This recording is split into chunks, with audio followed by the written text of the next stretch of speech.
Welcome to Stabby Time. I like to dissect girls. Did you know I'm utterly insane? What an excellent day for an exorcism.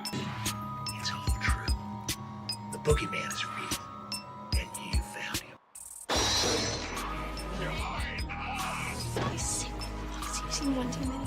I said, don't you blame the movies. Movies don't create psychos. Movies make psychos more creative. Hello, everybody, and welcome to Stabby Time. We are back, and we brought friends. Hey. This is Liz0mbie. I'm here with my co-host, Brendan. Hello. And then we have our lovely guest. We did Sledgehammer Horror Podcast together. It's took too long for me to invite you. Welcome in, Justin David. Yeah, what's up, guys? It has been a long time. I think that show was probably, at least a couple of years ago now, at least. But yeah, I'm so stoked to talk about some good bad movies tonight. Yeah, good bad movies are the best movies. They are the best. Yeah. They're definitely the ones you watch the most. Yeah, for sure. Yeah, we had a great time. I don't remember what the topic was, but I remember the B movie connection was made, and we were like, we could talk about some bad movies sometime. We should do that. Yes. And then now we're finally making it happen. I was like, this is gonna be a thing. Gonna be a thing. Absolutely. I'm like, it's so funny though. I didn't even tell you this. I forgot to tell you this. I think I found your board game doppelganger. Oh shit. But he now dyed his hair not blonde, but I swear to God, it was hilarious because after that, this guy was on another podcast thing I was doing, but for board games. And I'm like, it was kind of the same dynamic. I'm like, wait, is this the same fucking guy? I was like, wait, what's happening right now? I'm like, there's two dimensions. So you have like a board game version of you, and then this is like the movie version of you. So when you say version, you mean a character from a board game or a gentleman who's a real guy? Okay. Like he's got the beard and everything, but when he was on the podcast, he wore a lot of hats, but he had blonde hair. Same, like you guys could be brothers. Well, now I gotta know. You're gonna have to show me his I gotta send you the photo. It was hilarious though, because I was like, am I tripping? Or I was like, is this guy also do board games? Here I was thinking I was so original with my blonde hair look, and then I just like everybody else. You are now. He got intimidated. He must have seen us on a podcast together. I was like, oh shit, I gotta get rid of this blonde hair. Whoa, calm it down. That's amazing. I love it. Yeah, it's good. It'll be fun times. I'll send you a link. You'll get a good laugh. I love it. Every time someone tells me I have a doppelganger, it's always someone just very disappointing. Yeah, nobody you want to be associated with. Yeah, I think the only one is like Parker Posey, which I always, right? Cool. Like, I was like, that's a plus. And I used to make a joke because I'm like, I could never cosplay as her because like no one knew who she was really, the new generation. But like now, because she was in White Lotus, she's trending. And I was like, can I do old Parker Posey? I'm like, can I make this happen? The younger generation needs to know about her because she's done some amazing, all the Christopher Guest movies. She's so good in those. I think they're all trying to find out because my TikTok, I'm in Parker Posey TikTok now. So, and they're all like digging into the movies and they're like, oh my God, guys, did you know that Parker Posey was in this movie and that movie? I'm like, yeah. Like we knew you're late to the train here, guys. Yeah, it only proves that video stores need to come back because like these kids don't know. They don't know. These movies exist unless it's literally in front of their face. Right.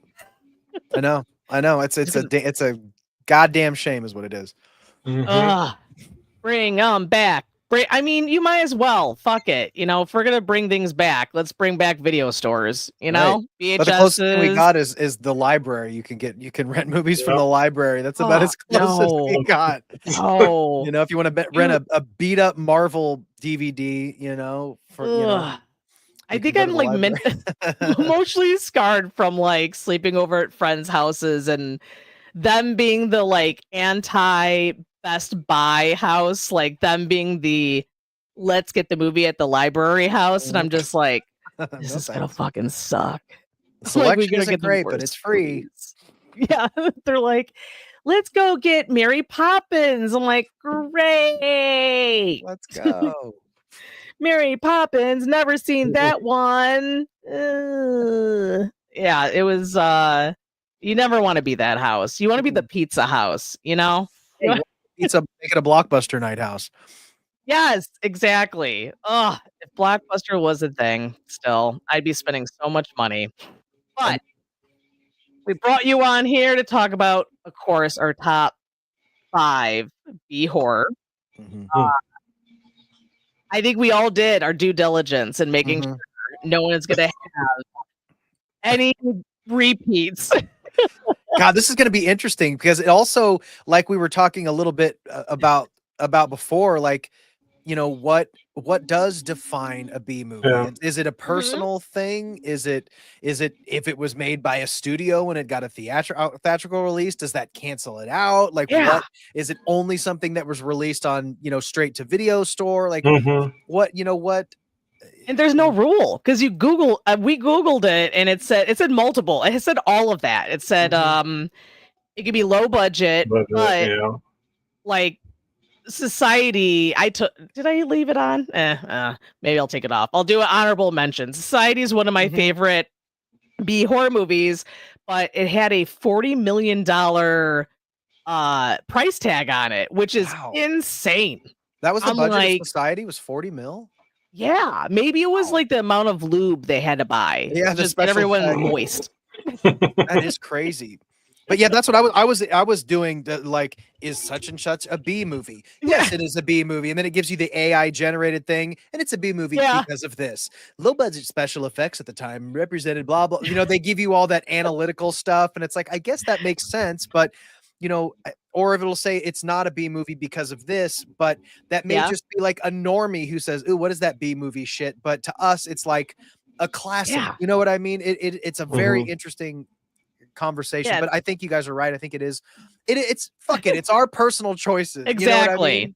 Personal because it also says goofy, and then I mean, because technically, if you want to do effects, I say the monkey would be a B movie because like it was bloody, but like you could tell there was like a rubber leg in the pool, which I thought was hilarious. And so like a lot of it wasn't like ooh real. It was gory. But like you could tell the things that they missed, but they did it on purpose. I'm like, so that would be a B horror movie. So like camp, just something being just campy. Right. Yeah. Does that, you know? Yeah, it's interesting. These are the hard-hitting facts. People, I was like, I'm sure a lot of people will be like, no, this is what B horror is. We're gonna show them what B horror is tonight. With the definitive, these are the 15 definitive B movie horror films. The top 15 of the whole world, and only we know voted, it. That's right. Voted by us. Next on Amazon on the Wheel of Time. That's right. And I can't get sued from that because I work for them. So you'll wait until I quit, which will be soon. Hope you aren't watching. Oh no, they know I talk shit about them all the time on everything. I give them compliments though. I say like I cringe at the thought of them making horror movies, but I'm like, they have been really good. Like, good for you guys. They have accomplished a good line of horror movies. Because when I first started, I was like the Killer AI one. I'm like, oh my god, this is gonna be so much fun. And then I go, this is horrible. Why is this AI so fucking big? Like, we have Alexa. I guess I don't even really, unless it's like A24 or Neon or something like that. I don't even usually know what studio, and Blumhouse and stuff. But the other stuff, I never know what studios are making this stuff. But everybody's trying. Everybody's trying to cash in on us horror fans, aren't they? They literally do it. It's all this year is going to be all horror movies. I mean, the only reason I know is because they've shoved it down my throat, Clockwork Orange style, until I learned all the IPs, so they could like bark order at me and say, "Make this, you stupid creative girl," and then I'm like, "I know what movie this has come from. License okay, trademark." Like, well, I tell you what, Paramount's doing it right. Like I noticed, like they're even advertising in movie theaters, like Paramount Scares, like we are the horror company. They're putting out the horror box sets. So kudos to Paramount for like recognizing horror physical media, horror fans, horror movies. So that's and I paid for it. I paid for that. I paid for the A24. I pay for all of that. But I mean, they're good deals. I get like free tickets all the time. Hell yeah. I get the A24 packages. Yeah. You know what? I'm pissed off about that because I was an early adopter of the A24 and it was only $5 a month. And then for whatever it was $5 a month. And then for whatever reason it lapsed and I wasn't grandfathered in. So now it's $10. And I had all those benefits because you do get a free ticket to every movie, you get discounts and all that stuff. And now it's like, God damn it, it's $10. Do I really want to pay $10? So still fighting that. I sucked it up. I said I'm gonna pay the $100 for the 1 year. It's worth it. And then I don't have to worry about it. Like it just I just forget free gifts, you know. They sent me nice. They sent me a dream scenario screen print, a full-size 24-36 screen print for my birthday. And you get a free ticket to the movie. They're doing it right, man. Yeah, it's amazing. It really is. And it's crazy that they don't my job has a hard time seeing the horror community. We did a Hard Eyes promo. I'll be honest, I put my job on the line. It kind of worked out good for me because I was like, man, I hope this movie doesn't suck because I'm really talking it up and I'm really pushing this on them for us to do this promo. And if it sucks, they'll never let me tell them another idea again. Like I will just lose my job. But no, it did well. It was great. I loved it. People came, we had a little standee that glowed, and then we had a coffee drink. It was an iced coffee. So it looks like the iced coffee from the Hard Eyes movie. So people loved it, but I'm like, I show them all the analytics. I go, look at these like 3 horror people came and took one photo in front of our standee and look at how far up our stuff came and how big our reach is. I'm like, nerds are powerful. All kinds of nerds. We be tagging. We be hashtagging. Right? We be adding. To promote. Yeah.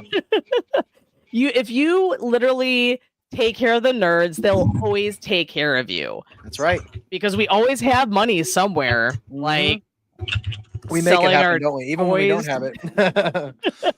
Right? We'll just steal it from our parents. Duh. Doesn't matter how old you are. Exactly. We're all living in our parents' basements. We have expendable incomes, okay? All right, so we'll start our list off. And of course, we're going to hand it off to our lovely guest. So this is not going to be in order, just so you guys know. So it's not from like favorite or anything. We're just doing 1, 2, 3, 4, 5. All right. All right, I'm going to go for it. I'm going to start off with a doozy. Actually, I better make sure the artwork is not inappropriate. Okay. So my first movie is a movie that I am a huge fan of. I believe this is I wanted to double check so I don't misspeak and lose my horror cred. This is from the world-renowned, Oscar-winning, Pulitzer Prize-winning, award-winning David Dakota. And we have the classic Nightmare Sisters, Linnea Quigley, Brink Stevens, and I'm forgetting what's her other name, Michelle Bauer. Are you familiar with this movie? I have seen that movie. And I never seen the cover. It's shiny. I love it. So the original cover is actually really terrible. That's the original. Oh my God. And then it got a really nice reversible cover art from Vinegar Syndrome. And it's a beautiful release. Nice, but it is a absolutely bottom of the barrel. Now, when we were talking about B movies, B just stands for bottom of the barrel with a couple of my choices because I love this. But BB. Ultimately, you have 3 like nerdy college girls who are played by 3 of the biggest like sex pots of B movies ever. So they start out as nerds. They get infected with this like demonic spirit that comes out of, I forget even what it is, doesn't matter. They get infected with the demonic spirit and they turn into succubuses who eat their dates for the weekend.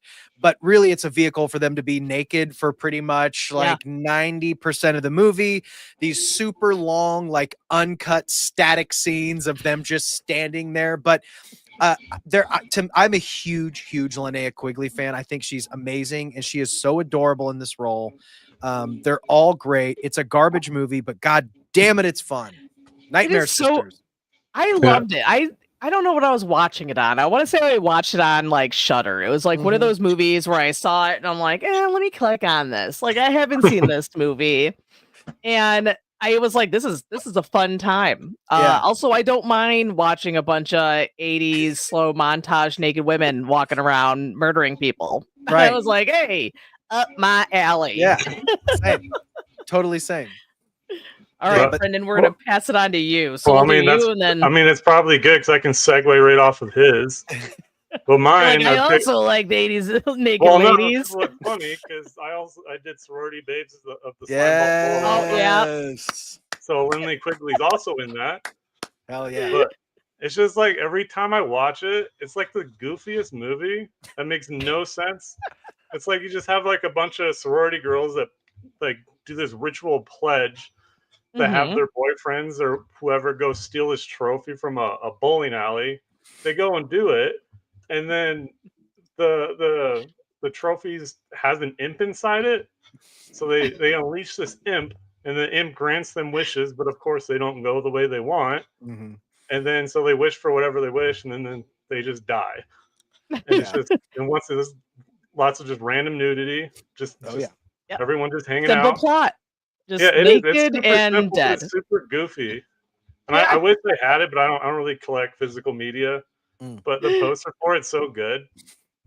It's just I really want to start doing VHSs. If I could get on a VHS, that would be great. But it's so hard to get horror VHS now.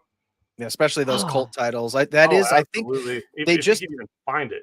right. Yeah, a tape like that, if like an unopened one would go for like $500 or something. I think they had a Full Moon as I think it's through. It might be through Umbrella Entertainment, or I can't remember the company, but they put out these Full Moon box sets. They did a Full Moon 4-movie box set last year, and they just did a second box set that's going to be coming out in the next couple months. And there's a real nice remastered version of Slime Ball coming out. Nice. It's paired with a few other movies. I'm not sure what they are, but it is getting a nice new release. So I'm gonna have to look for it. That movie's great. I love that movie. It's so I have to dig through my dad's movies. He's got a lot of DVDs. You never know. He's the horror fan too, so he's got a lot of sci-fi, horror, and Beavis and Butthead. So that's the taste over here. Like good taste. Beavis and Butthead, Caddyshack. I'm like, and here's the horror collection. Hell yeah. We used to watch the bad black and white horror, like the Brandon Never Died and stuff like that. So I started out. Maybe I'll start a tradition. So my pick, then, I'll keep with the half-naked women theme going on, and I'll pick Elvira, Mistress of the Dark, because that's B for boobs. And I'm super excited. So people know that I like horror, and they know that I like horror in my real life, but I don't think they understand the extent of it until I found out at work that she's going to be at the convention that I'll be at doing a panel at, and I had goosebumps and I started just freaking out. I'm like, I gotta fucking meet her once. I gotta get her autograph on my tattoo of her. Like, I was freaking out. And my friend's like, what's happening right now? I'm like, sorry, I'm having a nerve breakdown. Like, just talking about the importance of this woman called Elvira. I was like, you don't understand. And she's like, what the fuck? That movie's so good. That's one I honestly don't think that I have given. I got it from, I forget who put it out, but I bought it on physical media and I only watched it the one time. I have to revisit that movie because I didn't grow up with it or anything. I only saw it later in life. I can just imagine if I would have seen it back in the day, it would have stuck with me I hate when that happens. When I discover a movie, like I would have loved this movie, you know? Oh yeah. I think that like, I don't know. I think that people just see Elvira and they see that she's like in Halloween and shit, and they're just like, okay, like whatever. It's they think more of her TV show of like, that's the girl that you was know, in Budweiser or whatever, because she was in all those commercials. Yeah, or the Pepsi girl from Hollywood, Horror Nights. Yeah, that lady. But I'm like, this movie, as a little child of the 80s, it was like awesome because she was like badass. She loved wearing black. She was horror themed, and I loved horror since I was 5. And she was like, yeah, I got big tits, but I'm like gonna use it against everybody. She's like, look it, now I have like a bunch of teenagers cleaning my fucking house and redoing everything for free. And this is not inappropriate because it's the 80s and this is okay. I'm gonna hit on some of these kids too. She was genuinely funny too. And what's great about her is that she's obviously sexy and she's playing up her sexiness, but she undercuts it, and kind of like you said, she takes the piss out of it in a way that's like, yeah, I'm hot, but fuck you, don't look at me. You know, you looked at my tits, you gotta look now, fuck off, you know, like kind of a ball busting vibe that I really think she's awesome. She's really, really like, cool. It's the humor too. It's like, it's just so fucking funny, and she's always fucking up, even like, you know, she's making a meal and like the aliens coming out of there because she's like not realizing that she's making a spell book, but she's also like acting like the dumb chick, but she's like, I don't fucking care, like whatever, take the book. Like, and she has her creepy uncle and shit. My favorite scene is when she tries to get back at the villagers and she makes them eat this gross stew, and they all just start like wanting to bang each other. The horny stew. Oh yeah, the horny stew. I'm like, oh my fucking god. It's like the best scene of the whole movie. It's like definitely one of my favorites. If anyone raised me, it was Elvira and Bruce Campbell. Hell yeah. That explains why I'm single. So thanks, guys. She haven't found the one yet. Yeah. They're like shiny personality. Yeah, right? Who needs to date anybody? That's silly. Exactly. Got my dog. All right, we're off to number 2. All right. My next one is, and I just watched this recently for another show, and I thought, wow, this fits perfectly into this show. This one is a B movie in the way that it knows it's a B movie, plays up the comedy, plays up the absurdity for the B movie laughs. That is a little movie called Liz0mbie. Oh my god, that's so funny. I'm not even gonna lie. That is on my fucking list. Yes, for a good reason. Isn't it so amazing? Oh my god, it is so fucking hilarious. Genuinely funny too. Like the comedy, the intentional comedy works. A lot of times when these B movies when they try to make a B movie, it falls flat. It doesn't work. This one does. It just works. If it's a fucking WCW like wrestling movie, it's like, I don't know how they did it, but they did it. It's so good. You got John Mayer and Bill Burr opening up the movie. They're driving the truck, having this banter about bullshit. John Mayer is wearing this fake mustache, and it's such a fun movie. The effects are pretty good for what they are. You know, they work. You got the boobs, you got the humor, you got the fun. I was gonna say you got a chick turning into a beaver. Yes, like. And it was good though. It was like a good. She made a good beaver. Yeah, that beaver was good. That beaver looks good. Yeah, that's because that's the mix. When you try to do something like what they were going for, it has to be either all the way hilarious or all the elements have to come together in that perfect stew for it to work. So there is some moments where you're like, ooh, that is kind of creepy. You know what I mean? Yeah. It's not like Husk creepy. Right. Not to that level, but it's mental disturbance. Yeah, it's so much fun. I love those type of movies. It's like in the same vein as like Black Sheep or something like that. Oh god, yeah. That movie, when did I see it? I saw it like last year. I saw it once and I was like, oh, Zombievers, that's right. I have movie nights on my Discord. That's when I was doing it constantly. I've been slacking recently on life in general, but I was like, Zombievers, why not? And I placed it on and I'm like, this is so fucking hilarious. And it's almost like someone's like, dude, you know what? Let's make a movie. And someone's like, you know what? My cousin is John Mayer and he could just do this like for cheap. Yeah. Like, I've never get seen him an interview on. with. I gotta know. I've tried to look into it to see if I could find an interview because I have to know how the hell those two people got involved with this movie. It's the most random, and it has to be just friend of a friend. He knows the producer or something. Dude, you want to do a silly movie? I really do want to do a podcast about how many stars in general, no matter what kind of star you are, like has been in a B horror movie, because there's a lot. Like a lot. And people that you wouldn't even think was in B horror movies. It's insane. Yeah, like the Next Generation, TCM. You got Zellweger and McConaughey, and the best one. Yeah. That is. I love that movie. With the plane, the biplane at the end. Oh, that movie is just off the rails. It's so good. Already, I gotta delete one of my movies. That's so funny. I knew there was gonna be a few. I'm sure there's gonna be more than that. Maybe.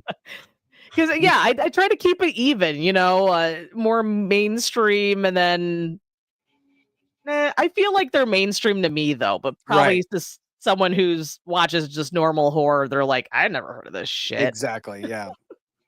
All right, Brendan, what's your pick? All right. I mean, I can kind of go off that. I didn't pick Zombievers, but I picked Piranha 3D. Yeah. Oh, nice. Hell yeah. Yes. I'm pretty sure I watched that like 4 times in theaters when it came out. Oh my god! Like the main reason why I really liked it is because like Lake Victoria, like where they're at in that, is actually like Havasu, like in Arizona.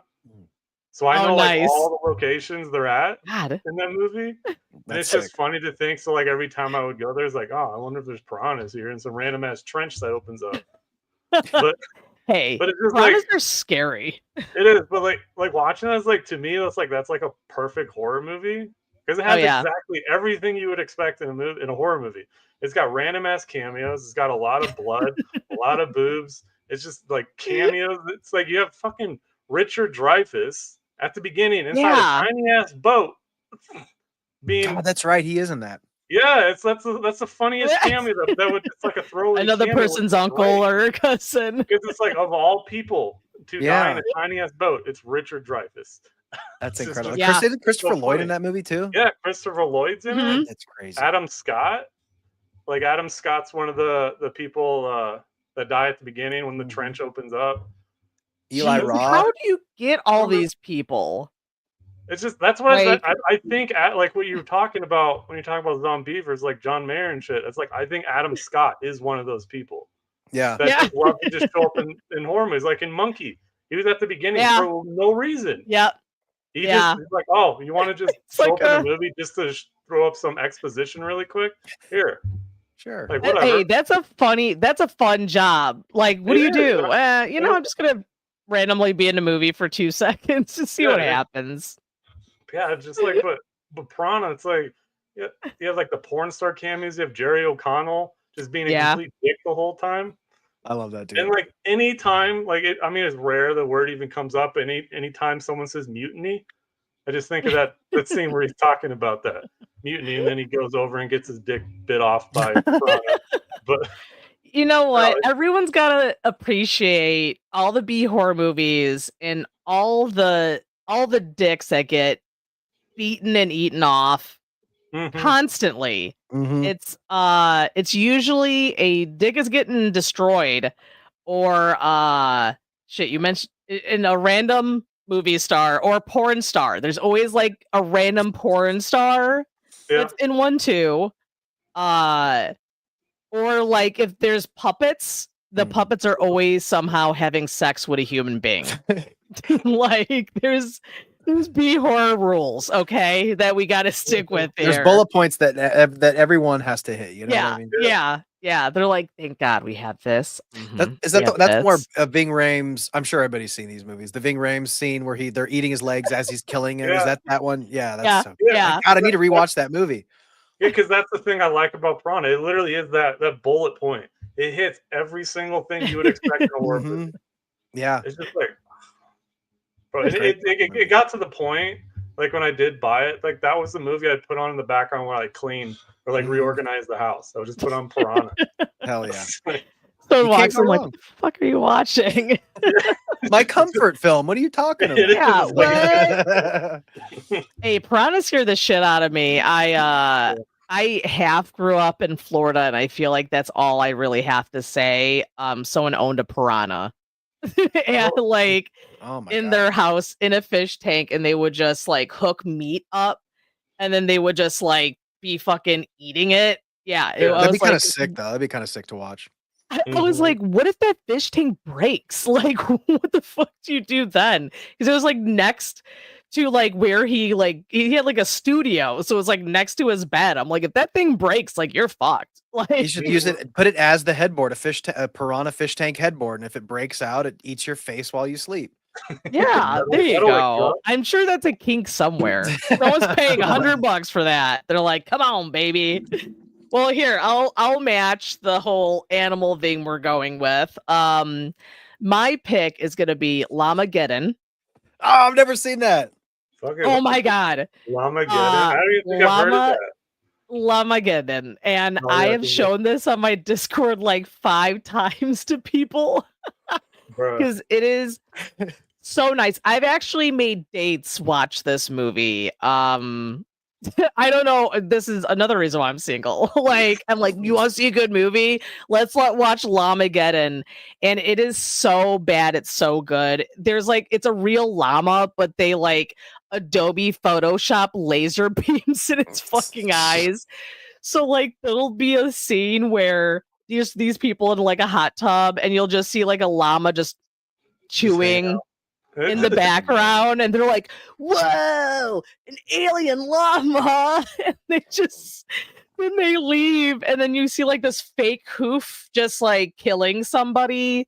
So it's Fun like fact about- it's like Thanksgiving style bad. That's literally what I was yeah. Oh. Actually, you know what? I would say Thanksgiving, their production might have had a few bucks more. Oh. These guys, Right. like the space shuttle, because the whole thing is this llama's an alien. The space shuttle thing, the knob is a literal baseball bat covered in tinfoil. Oh fuck. It is so great. One dude changes his shirt, I believe, 15 times. No continuity there. Yeah, no reason at all. Just like he'll be in one scene with a different shirt, and another scene he'll have another shirt. And just like it will continue on. It's like they were filming it from weekend to weekend. It's like whenever you can make it, and it's like I'm gonna show up however you're gonna show up. I just need. They had to here. do it in a day. They had to do it in a day. They're like, listen, guys, we got this llama, we have this house, and we're just gonna film it here. Like they In a got an day? Airbnb. Yeah, I mean, my it has God. to be. Oh, yeah. 'Cause it's just ongoing. Like they're just stone hanging out, and then just like a fucking llama from space comes in, pukes green slime on there's a dude that's pregnant by it, and then turns into a pregnant llama that's giving birth to an alien llama. Is it trauma? Is it a trauma? Trauma llama? Is it, is it like a trauma films? It sounds like a trauma style movie. Let me see. Llama. How have I not seen Llamageddon? But what's funny? It is in. I believe it's in Netflix. Oh, shit. 3.9 stars, guys. We could do better. This is a classic see- film. Did you see what else the director makes? Howie Derwin. Yeah, Alpacalypse. Oh, Apocalypse. Wait, did I see that one? That one's got like 6 stars. What? Is he from New Zealand or Australia or something? Maybe. No. I'm gonna see if He was it was like no, they were like oh my god, these are wait, I've seen this one. Yep, it's the Christmas episode. I think he's from Ohio. It's the Yeah. filming locations with the low It is budget. I'm That assuming. tracks. Yeah. It's a good watch. I would Apocalypse. highly recommend it. Double It's feature of always on. Apocalypse and Llamageddon. Yes. There's a lot of llamas. This llama has like a mullet, which I enjoy. I love how they bring back the Adobe eyes, but these are fancier. Yeah. these actually follow the closing of the llamas. The one from the beginning is just a fucking dot. Yeah. And just like those googly eyes you just stick on something that don't move. Yeah, that's it. I mean, it had to be funny just to because that llama just looks so unentertained by whatever these humans are doing. Did they throughout the miss whole an movie. opportunity with Llamalien? Yeah. Yeah. Give them time. I mean, Yeah. Yeah, I was like, Make a maybe Whole they go trilogy. into they fly that baseball bat up into space, and then all of a sudden the sister and the brother like are alien. It could work. yeah. It could work. They did miss out though, a whole alien thing. But yeah, let's see what our next theme is. I like this. We Well, have a theme for everything. I didn't know that this was going to become a theme, but this is going to follow up with the animal theme, and it's going to follow into the animal zombie theme. Okay. Because we're going to be talking, and the trauma that I was bringing up, we're going to talk about poultry guys. Oh my God. I have not seen that one. No! No. Oh my God. Okay, well, welcome I'm to putting it your on my new, list right now. welcome to your new favorite movie. I went ahead and grabbed all my movies. In my personal opinion, outside of The Toxic Avenger, of course, and maybe like Shakespeare Shitstorm or something, in my opinion, this is Lloyd Kaufman's magnum opus masterpiece. I think this is the best film that he's ever made. It's a musical. So it's a my God. It's a chicken zombie musical. So you have a evil like KFC corporation who opens up a new chicken bunker restaurant. My new chicken bunker restaurant. He talks like this, but unfortunately, the chicken bunker restaurant was built on an ancient Indian burial ground because of as course most it things was. are built. Yeah, of course. And so in trauma fashion, they're singing songs. There's all these weird subplots. Every character is named after a fast food restaurant. So the main character's name is Arby. God. His girlfriend's name is Wendy. And it's all themed in fast food, talking about, the corporate slop we all consume, the bad fast food. Because Lloyd Kaufman, as silly as he is, he does always try to pipe in some sort of message a little bit. It was the environment with Toxic Avenger. It's like our food slop in this, but the eggs that they're using and all the stuff starts turning green and gets like infected and turns people into chicken zombie hybrids. But it has everything you'd want. It has like explosive diarrhea shit explosion things. It has I mean, you name something, it's in this movie. It is. They got Ron Jeremy in it, so there's your porn star. Yeah, he's in there. I love it. Denny, Denny, General Leroy, Taco Bell, Jared. They got a Jared.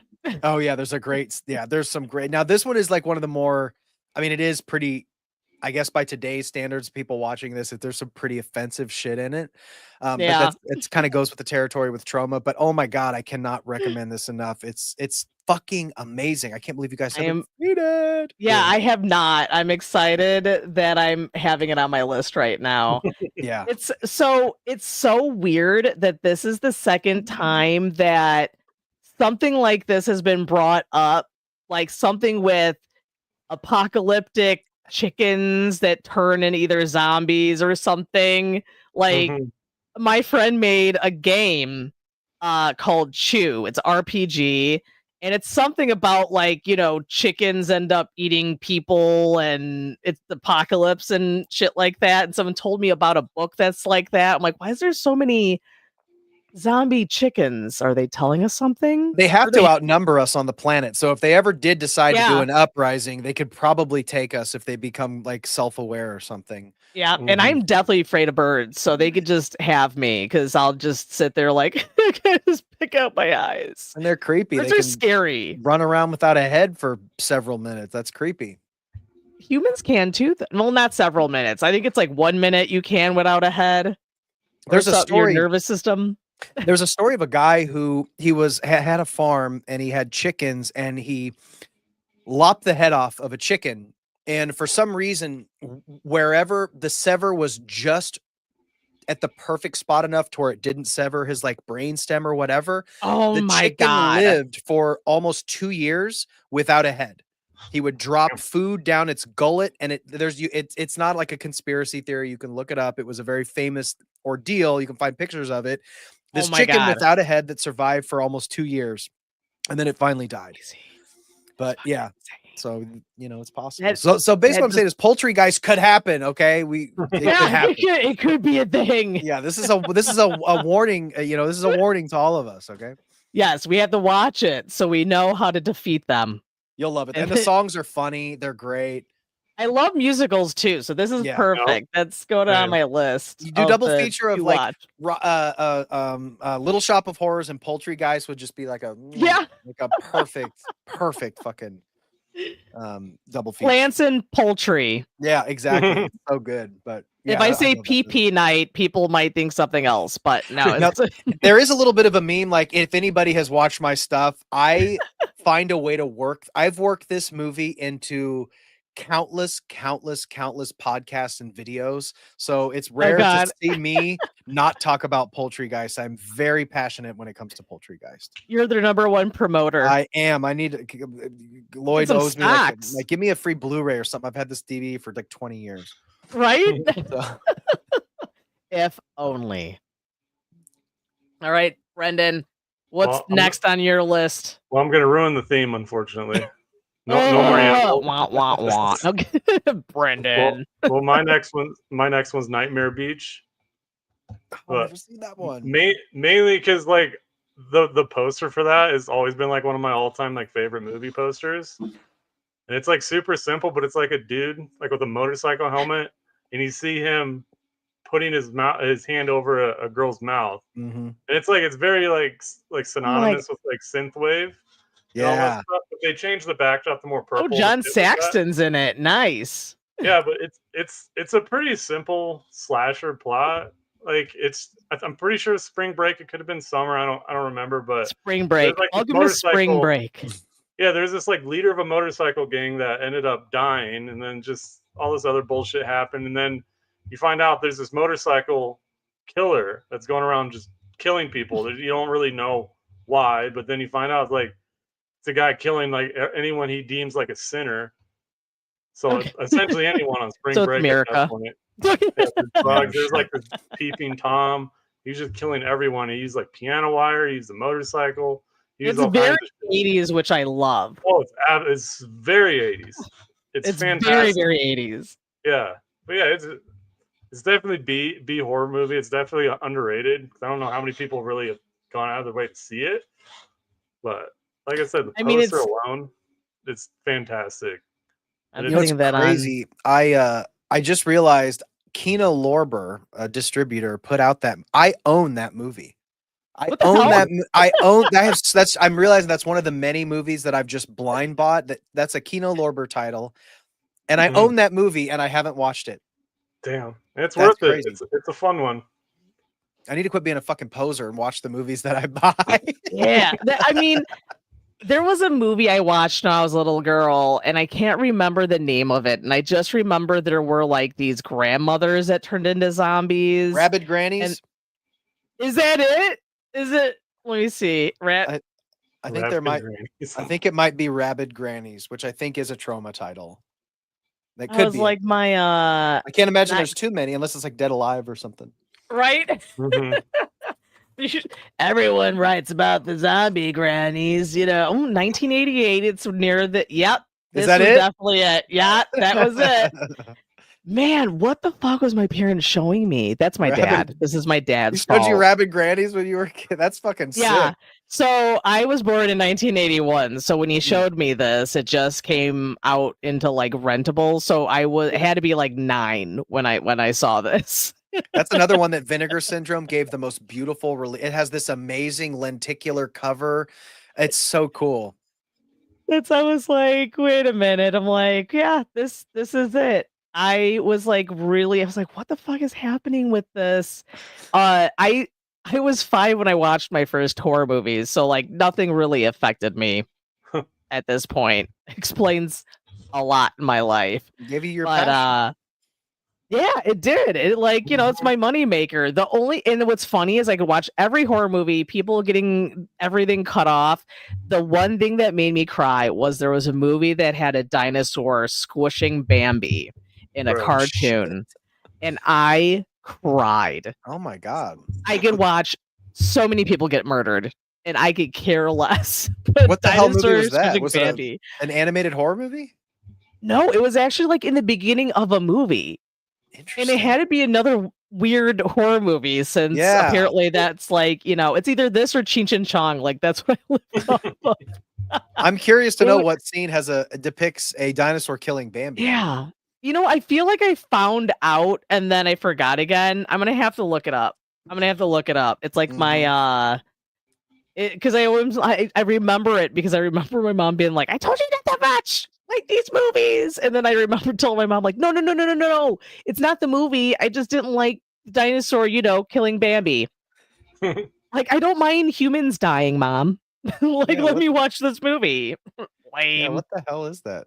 Bambi meets Godzilla, 1969? Maybe that's it. Yes. Why the hell would that be in a Bambi for sure. Bambi meets Godzilla? Oh, maybe it's just a little short. Like a little sneak peek. Yeah, that was like at the beginning of a movie or something. That's so weird. Yep. We did a lot of drive-ins. Oh, that's cool. So that could have been it. I'm like, I was like, what the fuck? It literally traumatized me. I was like, oh. Yeah, the thumbnail on the video is just a foot with Bambi underneath it. I'm like, no. Yeah, that's all. That was triggering, but like, let me see like a severed head and shit. And I'm like, that's nothing. All right, well, now we don't have a theme. Thanks for ruining it, Brendan. My bad. Because like we're on 3, right? 3. 2? Yeah. 3? 3. We're on 3. Okay. Yeah. Let me see. I'm gonna mix it up a bit. Let's see. Oh, I have so many.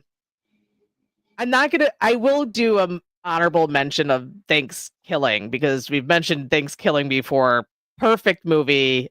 Porn star also. Check.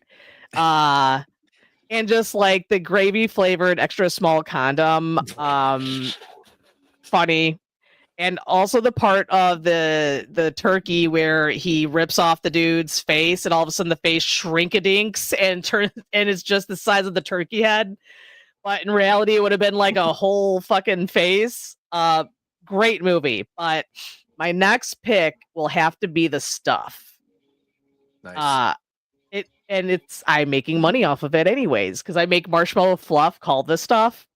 Yes. It's a vegan fluff. It's delicious, but I love the movie. I love any movie that someone could just dip their finger in some mystery shit in the middle of Antarctica and then just put it in your mouth and say, I'm going to sell this in America. Oh, that's and then right. It just happened. They just discover it and start packaging it. That's so crazy. I just saw that for the first time. I watched it with my podcast, the Rad Pack, where I think we did The Stuff versus The Blob. I think is what maybe we did good. Yeah, maybe we did a versus, and I saw it for the first time. There's some really crazy imagery in that. There's some really creepy stuff in that movie. It's a creepy premise. And it's funny because it's just like coming from someone who does a lot of like product management and shit in her life. I thought it was funny that they just started selling the products. They did all these really 80s like just fucking videos of it, like The Stuff, you can't get enough. And then people are like fucking eating it, like you gotta eat the stuff, it's on TV. It's like, but the packaging is so iconic too. The color, oh god, the mix of colors is so of its time and cool. And it's so funny because it's like, and the whole thing is the FDA is coming after them because it's not like licensed shit and it's killing people, but they're making millions. And it's just like, wow, that still happens to this day. I used to work in e-juice, so that happened a lot. People would just start selling shit and go, oh, wait, FDA, what's that? Well, it's like that pink stuff that went viral from TikTok. That lady who was making the pink sauce in her house and then sent it to people just from her kitchen, and it was like exploding and rotting because it was just her making it in her kitchen, and millions of people, maybe not millions, but I know that director. I forget who directed it. Was it the guy who did Q the Winged Serpent? Was it him? I forget who directed the movie. But he supposedly, I don't know if this was true, but he had like hundreds of those empty containers from the actual shoot of the movie and was signing them. Larry Cohen. Yeah, it was Larry Cohen. Yeah. He was selling autographed, screen used stuff containers for the longest time, which would have been so cool. I wish I would have had something like that. for licensing purposes, I had to use my own face as the cover. Yeah. But it's Like- funny because I do see a lot of people selling ice cream, but mine's fluff. And it's because like this is supposed to be like ice cream, but if you watch it, they're only taking it out of their fridge. Right. And when they're packaging it, they're not in a cooler. Like, Right. so it's not an ice cream. It's just like a slop. Yeah, it's just a slop that you eat. But it was just so funny because you got this like little kid that's like, I'm not eating that. And his parents are like, you gotta eat the stuff. But it's hilarious because it's like you eat it and then everyone has like the stuff coming out of their mouth. But yeah, the beginning scene is just too funny. Like, okay, you're just gonna dip your finger in that and eat it, huh?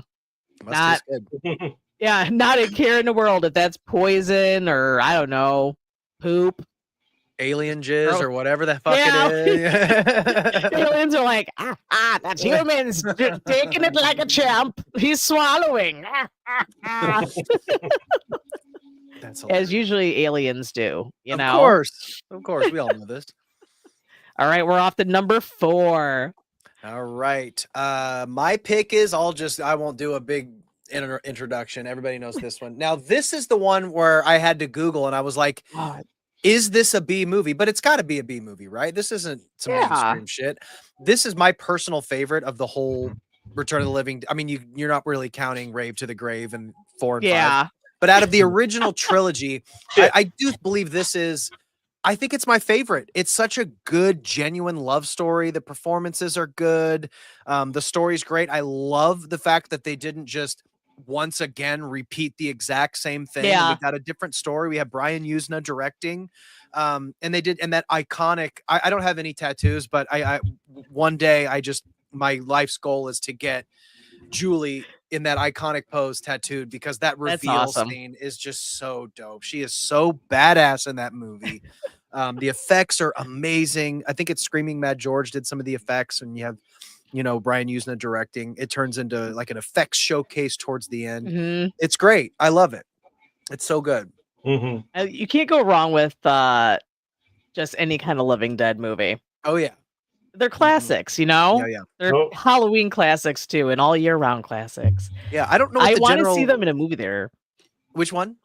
I want to see them in like a drive-in. Oh still. yeah, I haven't seen any of those. That'd be so right? much fun. Yeah, I would kill to see this movie in a drive-in. I wonder what the opinion is on Return of the Living Dead 3. I feel like people don't really nobody talks about this goddamn movie. I feel like maybe it's just me. I don't know. Let me see what the returning of the living. If I could only type. I usually type faster. I'm getting old. I'm like squinting now. Like, hold on, let me see. On your readers. Yeah, I got to get my readers on here. It's got a 5.9 rating, which in B horror movies is actually really good when it comes to IMDb. Yeah, they're tough. It's a tough crowd on IMDb for those type of movies. Right? Yeah, I don't see a reason why. I mean, fuck. 1 nomination and 3 wins. Okay. They won awards. They got shit going on. Right? Yeah. It's award winning. What awards did they win? It's like a Fangoria award. Oh yeah. Yeah, the Chainsaw Award, yeah. Amsterdam Fantastic Film Festival. Oh, okay. And a very German name film festival, which I cannot even say. Yeah, film festival. I could say that. My mom's German, okay? It's very scary. Yeah. Shout out Return of the Living Dead 3. It's underrated, man. If anybody hasn't seen Return of the Living Dead 3 because they're like, oh, no, it's not the same as the other 2. It's good. It's a really good movie. Yeah, you got to give it a chance. They won Best Actress too. That's what they won. 1993 winner of Chainsaw Awards was like since 1993. Oh yeah. Damn. They just didn't broadcast it, or did I just miss it? I feel like 90 and like the late 80s, early 90s was like prime Fangoria like popularity. Oh god, yeah. Yeah. I was just into in the 90s. I was in high school, so I was not watching TV. I was watching the VMAs when they were like actually, play music and they play music. You know, something. No. Not watching that real world bullshit. Sorry, Shane. That's crap.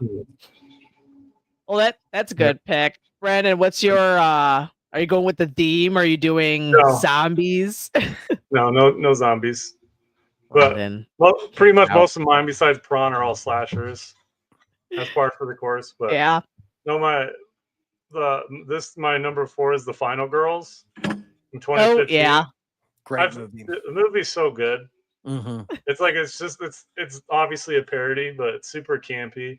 It's definitely hits all the B horror notes. Got campy, got the little cameos, but it's nice. It's just like a kind of like a love story between a daughter and a mom. And like the mom died. She was famously in like slasher movies, or specifically Camp Bloodbath, and then somehow her and her friends get sucked into the movie when the theater goes on fire, and now they're living like a Groundhog Day type thing inside the movie, where they keep dying to the killer, the Jason-ish character, and then it's just a bunch of goofy stuff happens, and like all the characters inside the movie are very, very cliche 80s characters, super dumb. You got the jock, which is Adam Devine, which is the funniest part because he's so definitely not a jock. No, it's so much fun, and it's nice because it's a PG-13 horror movie. You don't notice that though at all when you're watching it. You don't, and it's nice. Like it obviously doesn't have blood, but you don't even need it because like you just watch it for like the goofy stuff, and it gives you all the notes you want to see. Did that movie I'm not even gonna lie. I'm gonna be honest with you. I've watched that movie a bunch of times. That movie brings a fucking tear to my eye. Like there's some emotional scenes in that movie that it's like, God damn, why is this silly movie like making me feel feelings? Like this isn't supposed to happen. But the relationship between her and her mom like really works. It really works. And it's very surprising in like a slasher parody movie to have like a mother-daughter relationship. Like Beyond the Grave type thing. Yeah. It's actually a pretty unique spin if you want to counter like a Groundhog Day type movie. Yeah. It's nice. And it's basically the new Until Dawn movie. Just but happy. That chick who gets all like coked up or whatever, she's all hopped up and does that big dance to lure the killer in. That is one of the funniest goddamn scenes, man. That actress is hilarious. That's I mean, that's the part of the horror is like, getting in your feelings. Right. No. Exactly. It's the scariest movie ever. When they're singing that song in that car though, and that scene happens, I'm like, no, it's so sad. And then the ending's really great. It's shot really, really well. There's some really cool shots in that movie that when they pull back and do these really cool wide shots, like when the lightning's striking and that during that final battle and they take the shot way back. You can see the lightning striking, and they're like mano a mano in front of the woods, and the lighting's all crazy. It's so cool. I love that movie so much. So you guys are definitely getting good lists here. Hell yeah! It's nice that there's only been one overlap. Yeah. Right. I'm like, hey, we all came prepared. That's no overlap. All right. So, I'm trying to think. You know what? I'm gonna do. Speaking of dicks being bit off in animals, nice. I don't know if this constitutes an animal though, but I'm gonna say Killer Piñata, because I made a joke about it, like, because the dude was on my panel last year, and I was like, out of all the fake dicks that get eaten off, I go, your guys looked real, because usually it looks like someone like bit like a hot dog, chopped it up, put some ketchup on it, and like threw it across the room. And I was like, was that like casted from somebody, or like was it a legit like sex toy? I go, because I don't know why no one's ever done that. Hyper-realistic dick. Yeah, like I feel like everyone's always just like made it, and it's like, why the fuck? Like literally, there's a sex shop. Like just go there and get like one of the like real ones with veins in it, and just fucking throw it. Like why are you throwing like a bitten hot dog? Like what the hell? But yeah, it was funny too because I was like, your movie's got everything. It's got a ex-boyfriend that comes to his ex-girlfriend's house so his one friend could bang her friend, and she's obviously gay because she's got a bunch of boobs all over her apartment, but he still tries to want to sleep with her. All why this fucking pinata is killing everybody because, they were killing the pinatas during a kid's birthday party. Like that's the premise of it. I haven't seen that one. I know Ken's in it. Yeah. So they beat the shit out of it. And then I think he's in the bride of the killer pinata. That's right. Yeah. Yeah, there's two of them. Yeah. I still need to see the bride one. There's double the fun. A fun fact though is I didn't know that the dude was at my job during one of our grand openings, and when I was looking at our stock footage, you see the fucking pinata in one of the photos. He brought the pinata with him. And I was like, I need to give him the photo to be like, I see a fucking weird pinata in the corner of this photo here. Everyone was like, yeah, who the fuck is that? Why is there a pinata here? But no, it's very, very funny. But just the scenes alone. And it's like Lamageddon and this one was both just like in one room. Like, that's it. It's like they Airbnb'd that shit and said, we are done. I got to now there's two crazy B movies on my list now that I haven't seen. Lamageddon and I just see Killer Pinata. I've heard good things. I'm all about the weird killer things. Like Killer Donuts is fucking hilarious. Killer sofa, killer condom. They got literally. I'm like, anything that kills you, you know what I mean? Killer Donuts is fucking hilarious because the donuts with the little teeth. Oh my god. That's hilarious. I haven't seen that one either.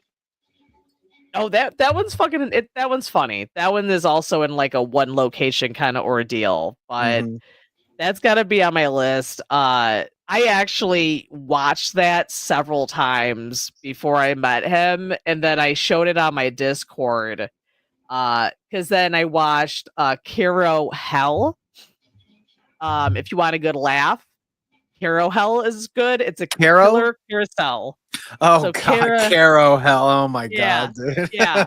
And it's literally like so badly done that like you could almost see the person's hand holding the fake like hoof, like killing somebody. And I'm like, this is perfect. This is great. Like, that's hilarious. It's like a whole subgenre of just crazy things that kill. Yeah. I mean, I'm loving it. Bring more. I think we could make more things kill us. I'm sure. That's one of my honorable mentions. What is Caro? I'm not gonna say what it is yet. Oh, sorry. I mean, you didn't say it in your whole spiel yet, so it's good. Oh, wait. Okay. You never know. We watched it together. You'll remember. Yeah. Maybe. I'm like trying to think. I'm like, dude, it can't. I know none of my last two movies we have not seen, so it's not on my list. You want me to just say it? What is it? Slacks. Oh yeah, fucking Slacks. I totally forgot about. Oh my god, I totally forgot about that one. That is fucking hilarious. God, there's so many. Like, yeah, I totally forgot about that one. That was funny. The new ones are hard for me to defer what ones are like B and which ones not, just because they're so like well done. It's like Slacks, I wouldn't call a B horror. I just call it like a comedy horror. Sure. Because it was like really well done. Yeah, it shot really well. Surprisingly.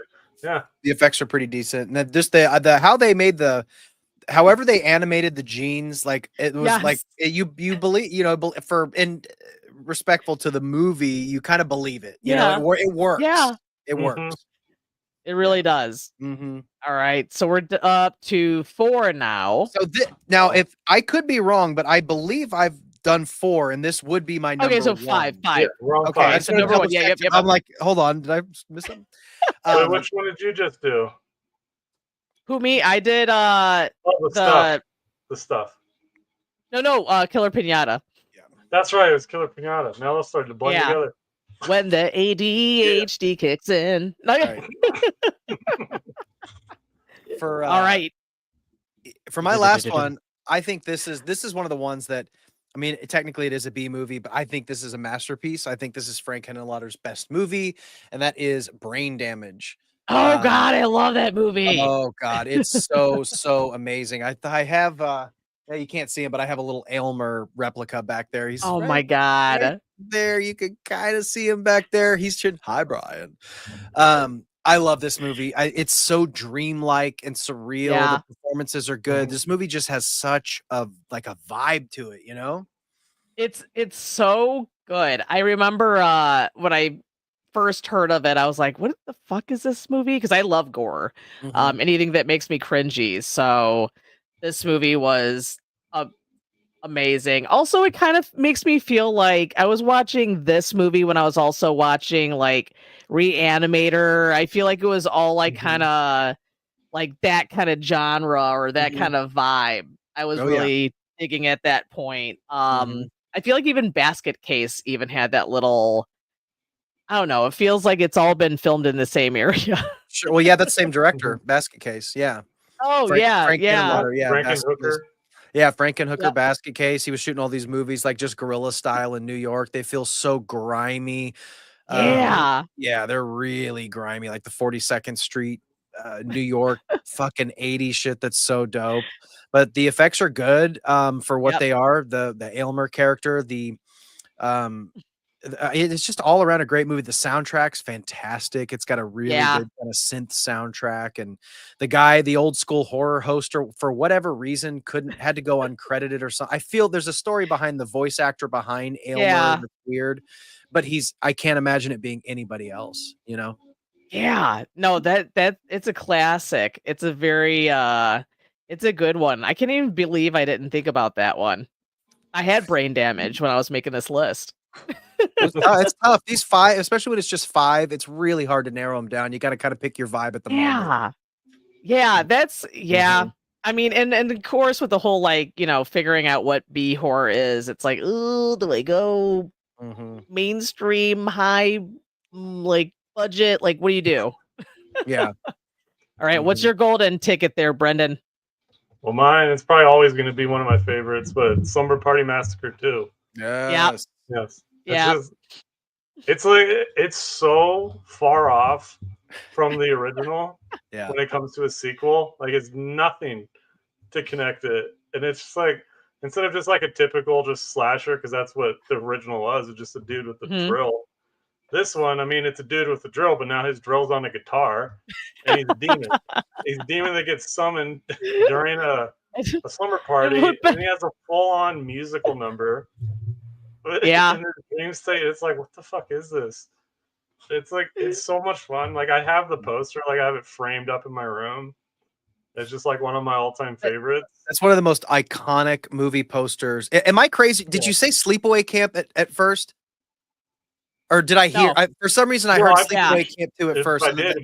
I think I'm going crazy. Slumber Party Massacre 2. Now my brain has switched back over. That movie, that poster in particular, is probably in my top like 3 VHS covers or one sheet posters of all time, because it's back in the day when they really got people in the same room with the smoke machine and took photographs. You know, which you just don't see. You know what I mean? Yeah, it's so good. Great pick. Yeah, hell yeah. I love that movie so much. It's so much fun. Yeah, I mean, I've shown both of them at my Discord nights, and I think people have always requested that one. Like, can we rewatch it? I'm like, there's other movies. I'm like, let's watch something else. So I'm gonna say I know which one I'm gonna pick as my number 5.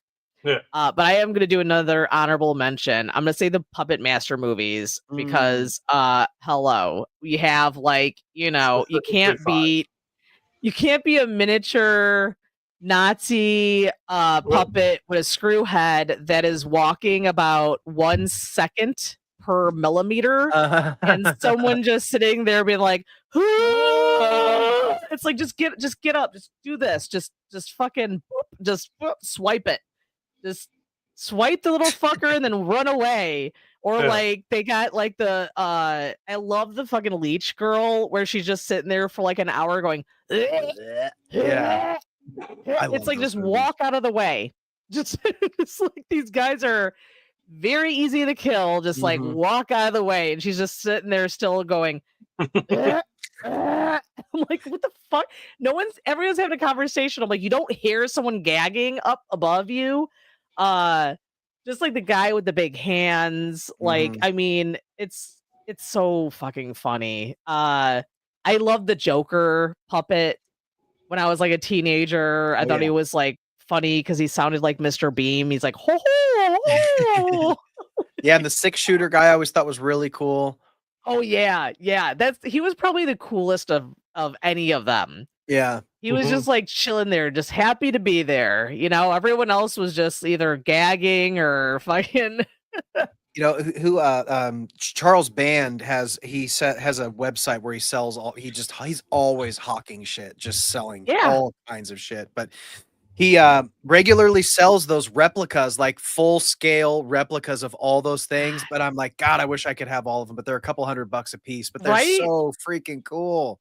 I mean, I would love to have little Joker. I think my dad's got like 6-shooter. That was his favorite. Mine was definitely the knife guy at first, and the Joker dude, little Joker man. But I'm gonna get shit for this, and I'm gonna tell all these Evil Dead fans, listen the fuck up.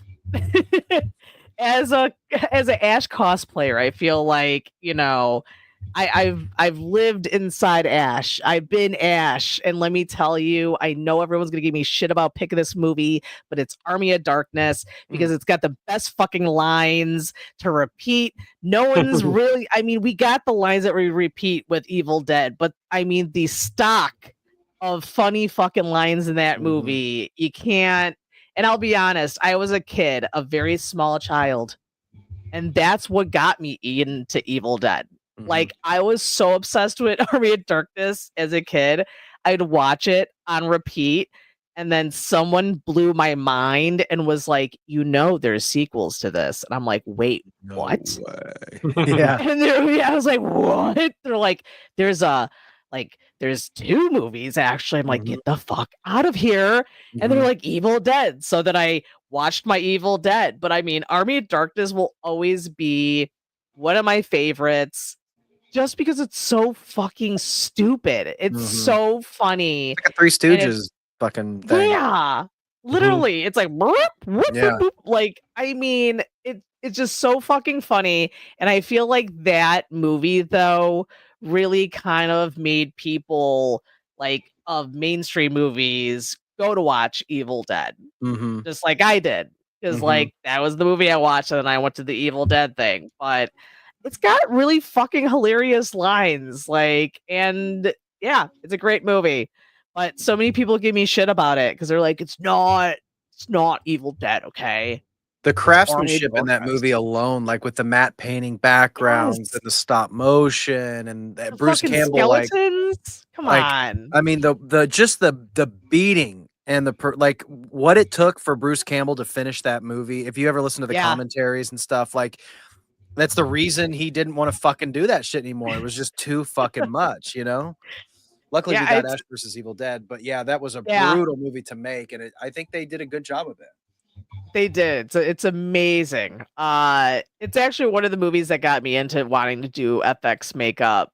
You know, I want to stretch my face. I want to, you know, do weird shit. But his physical comedy is like perfect. I got to see him on a stage, but I've not got to meet him yet in person. Yeah.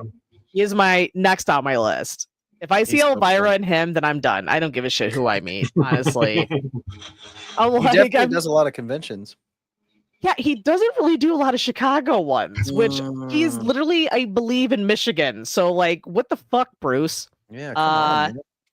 Yeah, I mean, I had a moment with Ted Raimi when I made him sign my donut card for Evil Dead. I made an Evil Dead donut. Yeah. And I gave it to him and he was like, "What the fuck is this?" I go, "Oh, I make horror themed donuts."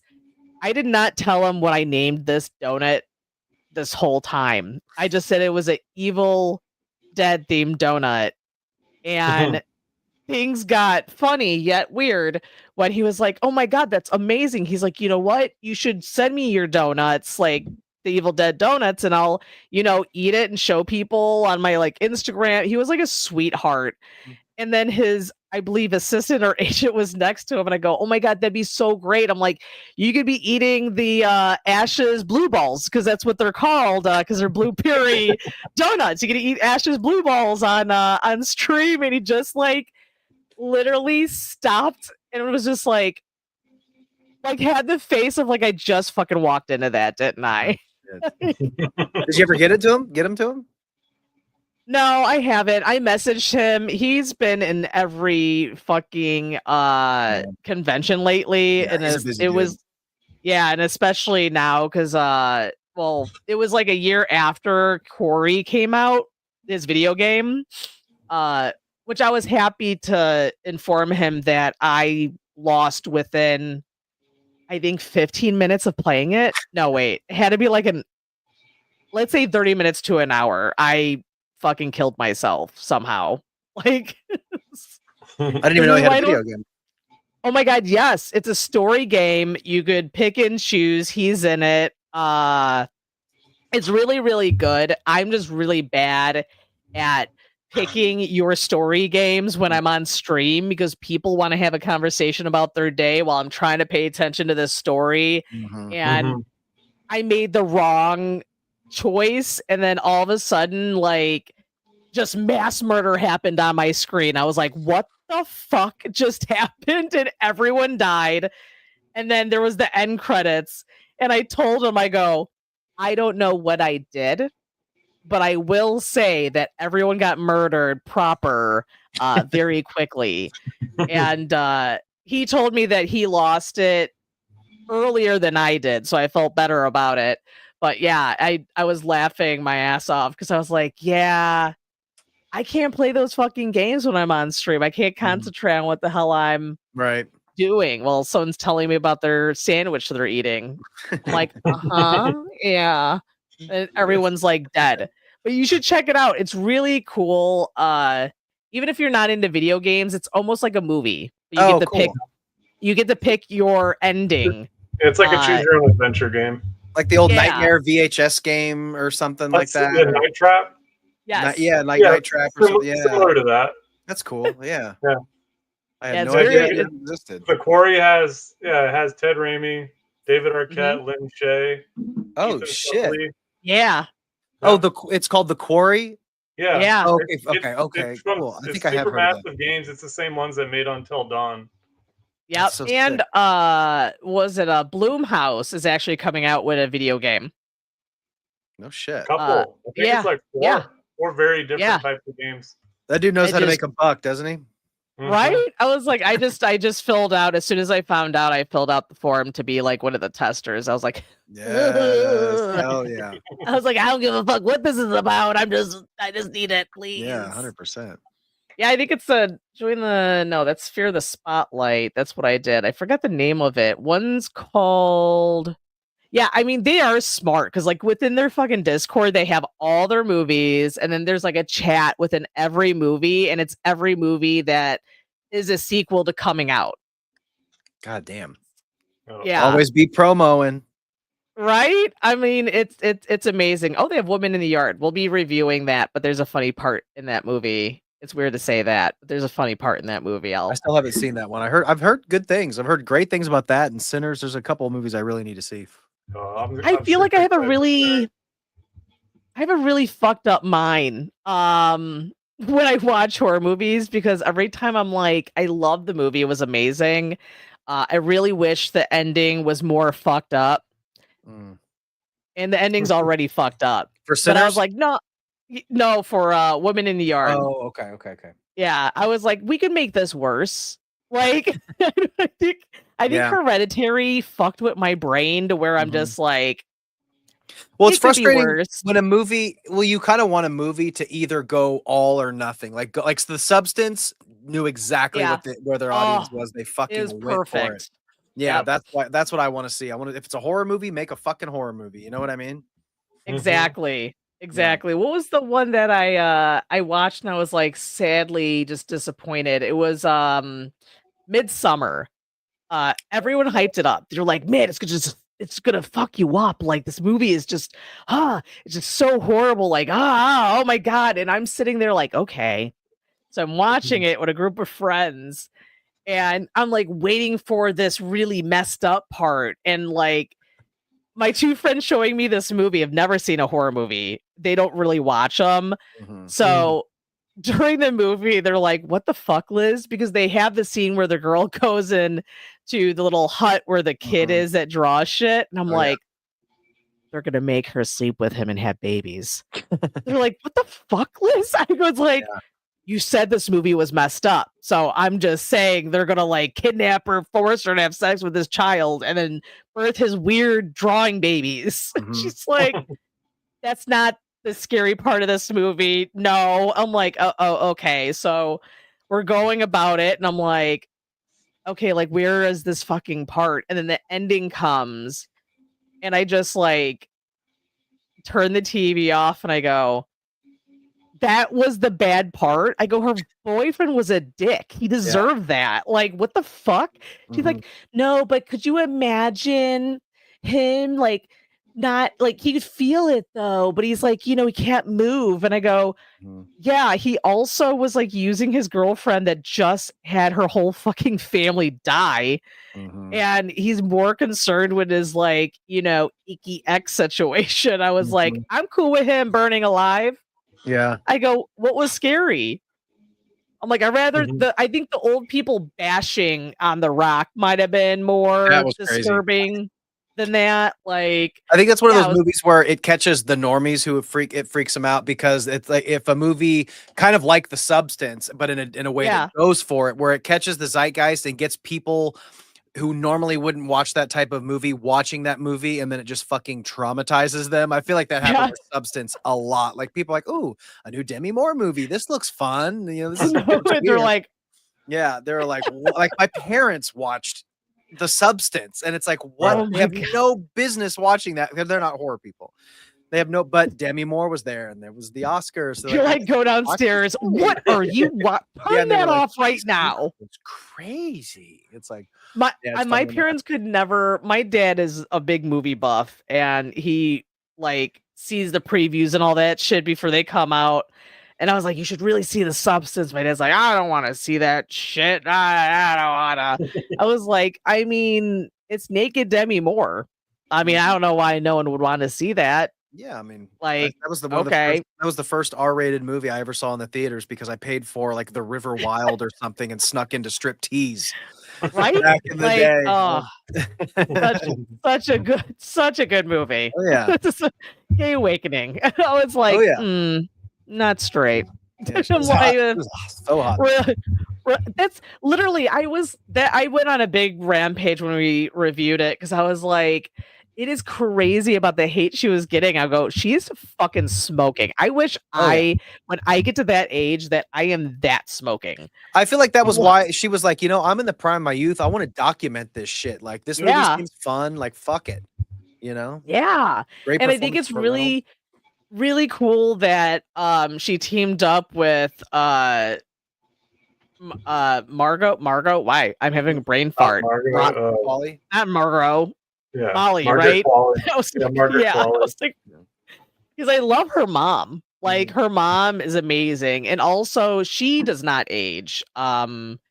She like has her gray hair, and that's it. Like, she's not a fucking Jesus. I wish I could age like them, only to be famous and have money. I mean, I think they just drink orange juice. She just has like that southern aging, where it's just nice and slow. Like, that's it. I love with her in Groundhog Day. Oh God, yes. She's so cute in that movie. Oh, my favorite movie. And I always want to go there every Groundhog Day, and I never do. Yep. Yeah, I actually because it's a Sony movie, I've tried to do a Groundhog Day party at my job, and again, they refuse me. They hate fun. They do. They hate fun and money. Like, why do you guys hate fun and money?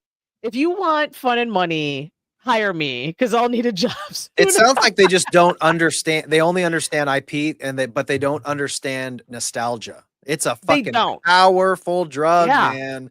You know, I told them, I go, listen, let me tell you right now. I go, I'm not talking cocky, but I am just saying that I have my podcast network and I have a board game cafe and I have a board game publishing company, and it all intertwines with nostalgia. I was like, if you don't get like, especially nowadays, because I'm a big nerd, but like if I'm stressed and the world's stressful, I'm buying shit to make me happy. Oh, yeah. Like, this is the time to use nostalgia to make money, but I mean, they don't. They're missing that millennial audience. Quit focusing on Gen Z. Get the millennial. Gen Z doesn't have any money. We got the money. No, they got no you know, Riz. Does Gen Z say Riz, or is that like another gen? I lost track of the fucking generations. I'm an Xanol technically. Yeah, between thing. I'm 82, so I had internet, and it's not even internet. I had AOL. I had a free AOL disk my whole high school year, and then that's it. Like graphic design when I went to school was actually developing physical film. So I felt really old when I got back into the creative business, and I'm like, what? There's no film? This is weird. But thank God you could just buy Adobe and then learn how to be a graphic designer. Yeah. Technology. Well, I mean, we have a really great list. This was awesome. It was super fun. We need to get you to a convention. I have to. I keep telling myself this is going to be my year. This is going to be my year, and it never happens. But I'm going to make it happen. I'm going to try to get out to something at some time, at some point in time. Yeah, well, let me know if you ever have free time. I'm like, the convention I'm doing is literally May 2nd, but I'd have a few. So if I ever get any panels, I'm just saying. Sure, if that ever lines up, that would be amazing. That would be incredible. Absolutely. Like, it'll be super fun, and our podcast is about to end when Brendan brings out his kitty. My dog's been screaming at me too. I got my little Boston Terrier. I was like, what the hell? Oh, your dog's adorable. My dog's still drugged up. He's little Hannibal Lecter. So he went to the vet, and he's been passed out from the pills for like 2 days now, but I'm enjoying the fact that he's calm. Yeah. And I get to hold him again because he's old and cranky, and he'll eat my face normally. So I'm like, oh, look at my little baby. And you could see him, and he tried to bite me, and he's like, I'm like, no, you can't eat me. No, you can't. He's like gonna get me in my sleep. Yeah, then he's gonna be like, fuck you, mom. This is how documentaries happen. Is there anything coming up? Do you have any more episodes coming up, or anything people might want to come jump on watch? Yeah, I do. My channels have both been on like a semi hiatus for a while, but I've now filmed 4 episodes. I just have to get them edited and ready of the new podcast for my second channel, which is Justin's Basement. And I have a series called In the Basement with Justin, where I assign people a movie that they most likely wouldn't seek out on their own. My first episode, I guess I'll drop it here. My first episode is going to be with the amazing Planet CHH, Christian Hannah Horror. And we're going to be talking about a movie called Assholes, which is about a couple of herpes infested weirdos being the biggest assholes in New York. But I got my first 4 episodes. So we're going to be talking about Poultrygeist I've assigned to somebody, because I always incorporate that. A movie called Beyond the Law, which is a Charlie Sheen biker meth movie with Michael Madsen. So that's going to be a really fun series, and I have 4 episodes of that. American Movie was another one of the movies that I assigned. It sounds like a blast. Oh, it's so fun. And it's initially, a good idea.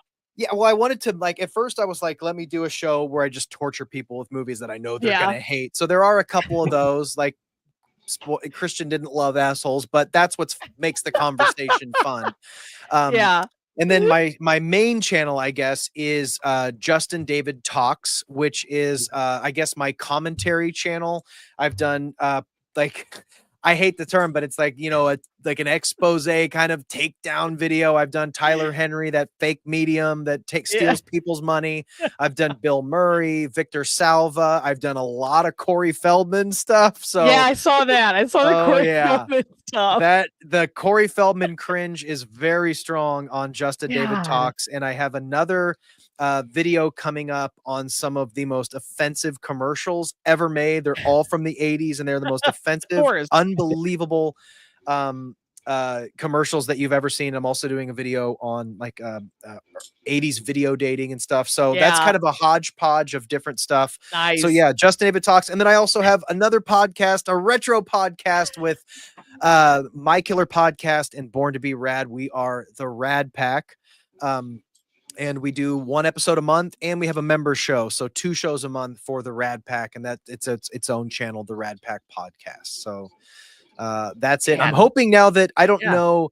I'm hoping that the first episode with Christian on the thing that I'm promoting that hasn't been posted yet will be posted within about a week. So just go subscribe and turn those notifications on, and you can hear me and Christian talk about assholes. It's going to be fun. Hey, and we'll if you guys are on our podcast, on our Patreon, we'll also put a reminder, and when your first episode will come on, we'll help and share and stuff, so you guys could get a reminder about the episode. You should do one about early 90s YouTube videos. Oh, dude, the old school. Yeah. When it was just the wild west. Yeah. There's some gold. I showed a coworker, which you should probably not do. I showed her a video that my friends and I used to watch, and I was like, and just recently it came back up again, and I clicked on it. I go, oh my God, I remember this video. And then I was like, oh my God. Like, what the fuck? Like, oh my God. It's like that realization of like, oh wow. The stuff that they used to be able to get away with on YouTube. So even like in like 2015, 2013, like edgy iDubbbz H3 type stuff. It was pretty wild. Filthy Frank. Yeah. Oh God, yeah. There's the Graper. Yeah. Oh yeah. Yeah, that was I was sharing that video here and there. I'm like, I think I shared it at like work computers too. Oh, fuck. Should have been fired then. Well, thank you for stopping. We're gonna have you on again, of course. But it was amazing as usual. We had a blast. Brennan's cat's also saying goodbye. Yeah. His cat's very opinionated. Like, we need to have your cat on our ads from now on, because your cat has progressively started getting talky when we do this. She's like, I got something to say here, guys. I watched this movie. Look at her. We're gonna put her on the Patreon so we could get some people to join. We'll show you our kitty if you go on our Patreon. You don't even need an OnlyFans. You can see Brendan's kitty whenever you want. Well, thank you again. That was Stabby time, folks. I hope you guys have a good rest of your day. Please shoot a follow and subscribe. And we see you all later. Stay stabby.